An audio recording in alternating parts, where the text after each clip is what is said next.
Assalamualaikum warahmatullahi wabarakatuh. My name is Aisya Fazwani and I will be presenting about the usage of DNA library. What is genomic DNA library? It is a collection of DNA fragments that have been cloned into vectors so that researchers can identify and isolate the DNA fragments that interest them for the further study.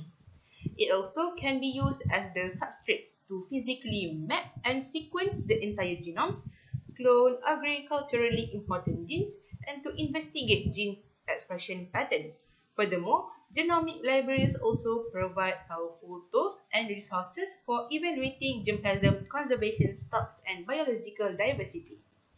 Next, let us have a look at the applications of genomic DNA library. There are three applications which are functional genomic, comparative genomics, and also gene identification by microarray genomic analysis. Functional genomics is used for analyzing the genes at the functional level, in which we use some methods to determine the function of the individual genes. The first method is forward genetic method. It starts with a randomly obtained mutant phenotype that is used to find the normal gene sequence and also its function. The second one is reverse genetic method. It starts with the normal gene sequence that is induced with a targeted mutation in order for us to observe how the mutation change the actual phenotype and reduce the function of the normal genes.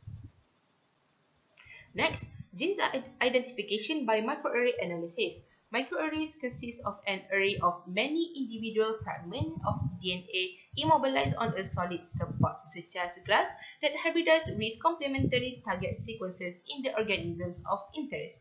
Hybridization is typically detected by using a fluorescence reporter molecule, in which it is usually combined with PCR to detect the specific amplicons. It is one of the powerful techniques for detection and characterization of pathogens with a high degree of specificity, but the sensitivity is low and the cost is also high. The last one is comparative genomics. A further application of genomics is in the study of evolutionary relationships. By using classical genetics, evolutionary relationships can be studied by comparing the chromosome size, number, and bending patterns between populations, species, and genus. Comparative genomics applied to distinct populations of humans has shown that the human species is a genetic continuum, and the differences between populations are restricted to a very small subset of genes that affect the superficial appearance, such as skin color.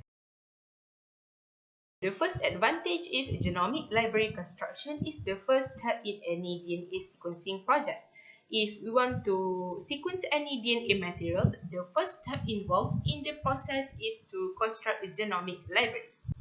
Second, genomic library is used in identifying the novel pharmaceutically important genes, meaning that we can have the complete genomic sequence of a particular organisms that can be used for the identification process.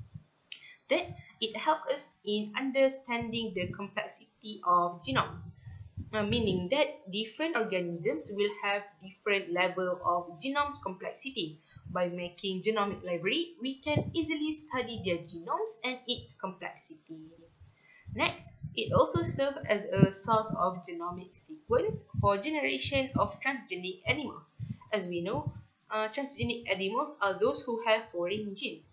By constructing genomic library, we did not have to restudy or research about the genes in the future. The last one is genomic library also help us to study the variation of gene mutations, such as in the cancer tissue. The first disadvantage is the extraction and sequencing from a large genome is a difficult task. It is quite difficult to make a genomic library for the eukaryotic organisms since they have a large genome. We still can construct it, but it would take some time for us to wait for it to be fully prepared. Second, eukaryotic cells oftenly contain introns, which are the regions that cannot be translated and could interrupt the coding sequence. When we have to construct the genomic library, it could be the introns are included too. The last one is genomic library for eukaryotic organism might contain many non-coding DNA, such as repetitive DNA and regulatory regions. That's all from me. Thank you.